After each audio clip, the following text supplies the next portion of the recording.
Hello my dear students, कैसे हैं आप सब। उम्मीद करती हूँ आप सब अच्छे होंगे। मैं आरती शर्मा आपका स्वागत करती हूँ हमारे YouTube channel Aarti in education world. यहाँ पर हम डिस्कस कर रहे हैं macro economics.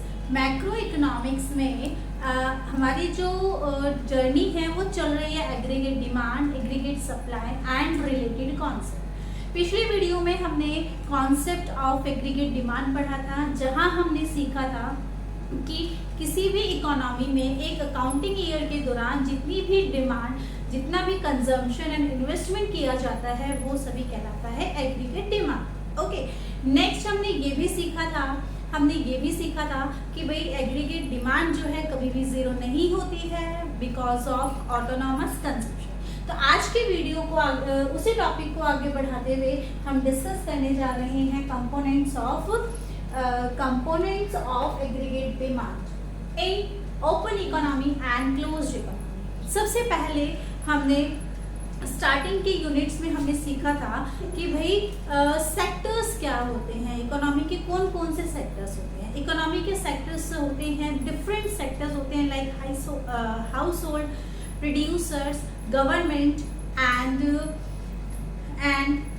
Rest of the world, मतलब हम फॉरेस्ट। ठीक है, सो अलग अलग सेक्टर्स जब इन्वॉल्व होके या तो ओपन इकोनॉमी क्रिएट करेंगे या क्लोज्ड इकोनॉमी का निर्माण करते हैं। ठीक है, जब ये मान लेते हैं हाउस होल्ड और प्रोड्यूसर जब इकोनॉमी में होते हैं, एक्टिव होते हैं, तो कौन सी इकोनॉमी होती है, क्लोज्ड इकोनॉमी होती है। क्लोज्ड इकोनॉमी में 2 या 3 सेक्टर्स होते हैं, house hold, producer and government. ठीक है, और क्लोज्ड इकोनॉमी का मतलब ये है कि ऐसी इकोनॉमी जिसका रिलेशन जो है, जो इंपोर्ट या एक्सपोर्ट नहीं करते और बाहर के इकोनॉमी से या बाहर किसी दूसरे देश से उनका कोई सेल एंड परचेज या फिर इंपोर्ट या एक्सपोर्ट नहीं होता। ठीक है, तो क्लोज्ड इकोनॉमी में 3 सेक्टर्स होते हैं, कौन कौन से, house hold, producers and governments.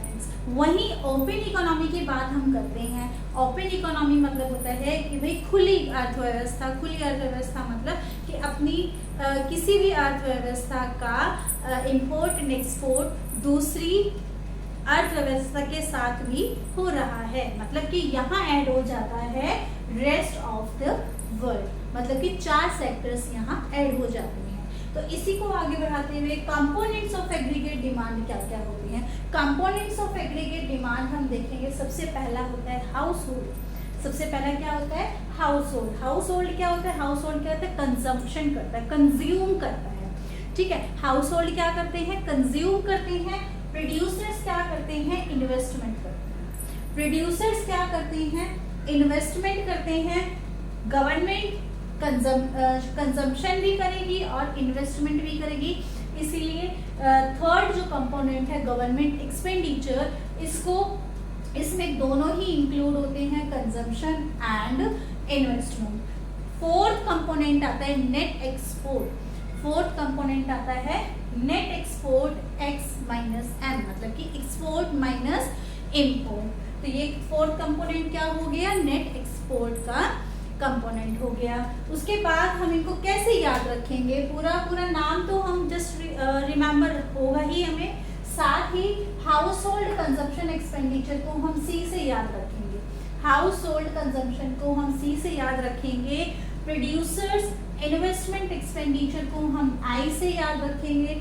Government expenditures को जी से याद रखेंगे और नेट एक्सपोर्ट को एक्स माइनस एम से ही याद रखेंगे। ठीक है, तो ओपन इकोनॉमी, क्लोज्ड इकोनॉमी, मतलब कि 2 सेक्टर इकोनॉमी में कौन कौन से कंपोनेंट्स होते हैं। 2 सेक्टर इकोनॉमी में क्या बताया था मैंने आपको, हाउस होल्ड और प्रोड्यूसर्स ही होते हैं।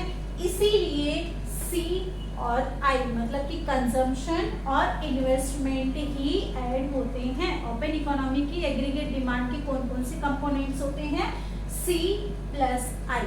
सी आई कहाँ पर होते हैं, 2 सेक्टर इकोनॉमी में। वही बात हम कर रहे हैं 3 सेक्टर इकोनॉमी की।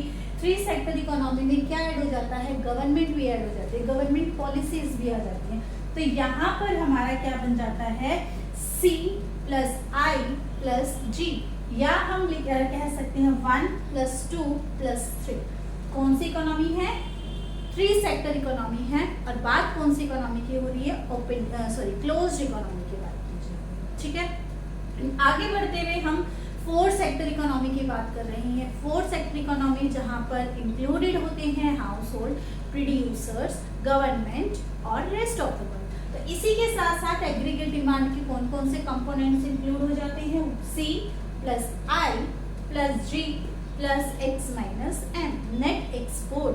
तो इसी के साथ हम कैसे याद रखेंगे? 1 + 2 + 3 + 4। कहाँ पर होते हैं ये सारे कंपोनेंट्स? ये सारे कंपोनेंट्स होते हैं 4 सेक्टर इकोनॉमी में।